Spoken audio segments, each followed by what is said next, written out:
Welcome to the channel, Reverend Dr. J.W. Morrison, Theologist. Let's build a foundation off of Scripture. Our last scripture, a secret gift calms anger, but we realise that it didn't, and it doesn't. Only temporarily. A bribe under the table pacifies fury, and again, only temporarily. And these secret gifts and bribes come in by way of not resolved but unresolved. You'll get given sex, you'll get given attention, sometimes a bribe under the table. To pacify fury could be somebody trying to pardon a cheating offence or a serious lie, or they've stolen money, they've had an affair. But if we move on to our next scripture, it says, justice is a joy to the godly, but it terrifies evildoers. This is profound. And it's profound in the sense that it's speaking again of resolve. When justice comes, what's justice? It's resolve. I know people that have people in court. They want justice. They want resolve. And when they get their resolve, it's a joy. It's a joy to their heart. It's a joy to what they know is right and good. It's justice for what's happened to them. It's justice for the pain in which they've suffered and the way in which their life's been derailed by these intrusive people, or whatever's happened. They've been stolen from, cheated against, abused, sexually abused, all sorts of evil. But when justice comes, it's a joy. It's a joy to the godly. When resolve finally comes, it's a joy. It could even be excuse me, viewers, coming from exercising that this morning. It could be a family member that's finally been sorted out. It could be some things in the relationship have finally been sorted out. And that brings joy and happiness and peace, kindness and love all back into the situation, rather than stress, people being worn out, people being tired, people not knowing what's going on, mind trauma, all that. Justice in life and justice in our relationships bring joy. And the people that don't want justice, okay, these ones, the ones that try secret backhanders to try and calm evil, but they're not bringing justice, they're just bringing a superficial form of resolve. It only temporarily fixes the problem. It only temporarily pacifies the anger. But justice brings joy to those who deserve it and want it. And I think that's wonderful. I mean, that's just a wonderful contrast between a superficial attempt to fix things. A secret gift calms anger. The secret gift, and the bribe under the table pacifies fury. Really? Is there an element of humility in that, on the other hand, where people are helping people discreetly, possibly? But the bigger picture here is it doesn't bring resolve. The gift cannot fix the problem unless it's a gift of closure. We close this deal as being agreed upon, or something like that.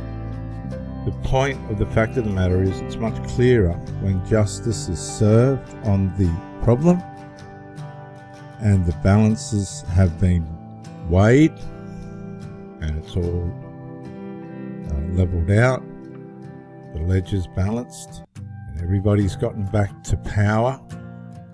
But there's a problem with this as well, because this terrifies evildoers.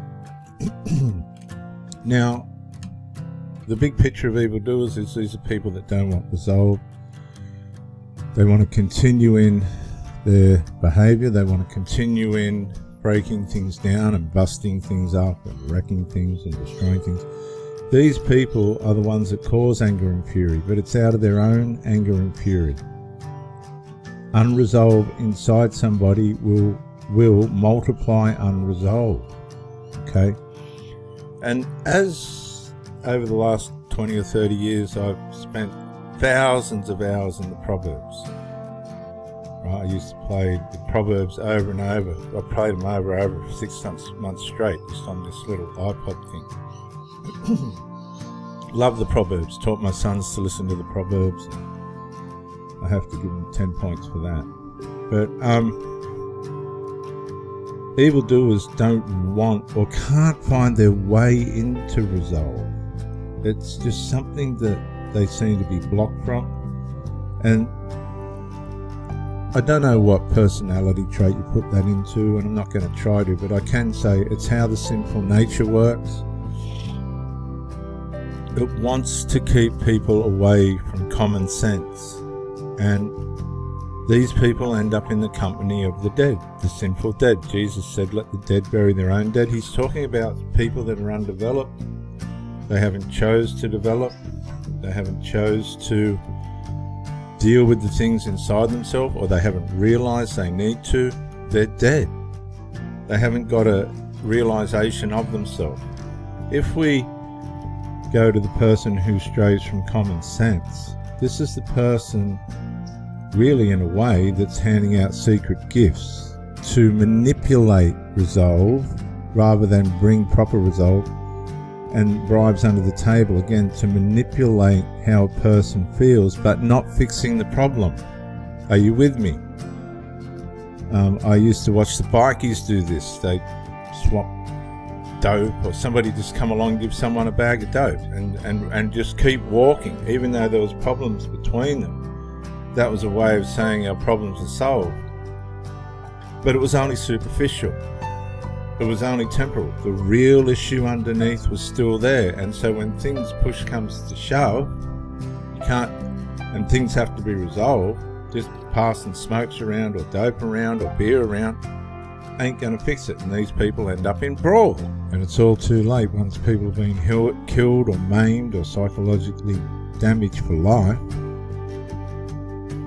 Right? People lose their common sense. Straying from common sense isn't just something that's light, it's massive. These people end up in the company of the dead, psychologically, emotionally, sexually. They get reckless, they couldn't care less about themselves. Drugs, they stray from common sense, and common sense is relative to the golden rule. Don't harm yourself or anybody else. It's so simple, it's so profound. The sinful person, the person working in the sinful nature, whether you want to call it narcissism or borderline personality, whatever all these things are, it comes back to the sinful evil nature. These people who are straying from common sense would be to bring justice to yourself and to your partner and to the people around you, right? For the joy of it, for the joy. A lot of people don't realize this, but Jesus endured the cross in Hebrews 12:2.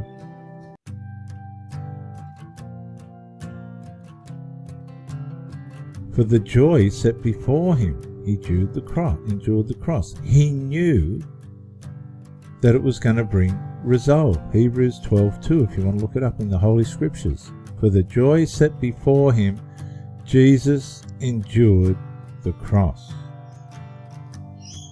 Okay, for the joy set before him. He knew the good it was going to do. He knew no matter how bad it was going to be for him, the overall big scheme of things and the resolve brought him joy. Now, if my children try and interfere in my personal business, I hit it head straight on. That's what I saw from my mother, and that's what I've learnt with my children. You have to have clear, precise, guidable boundaries where they guide them off into the direction that these children need to go to grow. I've had relationships where these people don't do that. They're just lurking around with their secret gifts, trying to calm all the anger, and it doesn't work. It does not work. Let me give you an example. I had a girlfriend whose family members didn't like me, for whatever reason it was. It had something to do with me taking away her attention from them, or something ridiculous. And so this woman put herself, I said to her, you're putting yourself as the meat in the sandwich. You can't win unless you resolve this issue. They didn't want her to see me, so while she was seeing me, she was rebelling against them, right? Which showed to me a tremendous level of faithfulness, but also a tremendous level of carelessness as well. She would come to me and she knew I needed this situation to be resolved, but she wouldn't resolve it. So then she's showing to me the same form of carelessness, and then she's putting herself in a situation in the middle of it where she's being disdained by her family members and resented by me. Now, why carry that weight when you can resolve the issue? Why carry that verb when you can resolve the issue? Everybody was going to lose.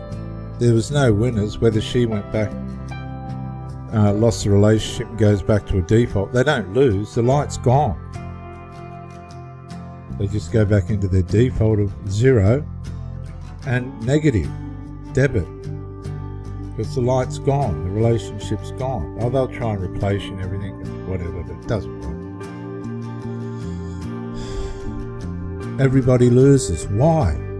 Because they strayed from common sense. They knew what the answer was, she knew what the answer was, we knew what the answer was. But guess what happened? There was no joy, there was no justice, because it terrified her. She said, I fear my children. To what level or what area that meant. She loved them as well. She, wifed them, and they were her little husbands and things, but at the same time she said to me, I fear these people. I thought, well, that's something you've created, it's not my problem, and I don't want to get involved. But they all strayed from common sense. They were running on their emotions. They were doing their little secret gifts to try and manipulate and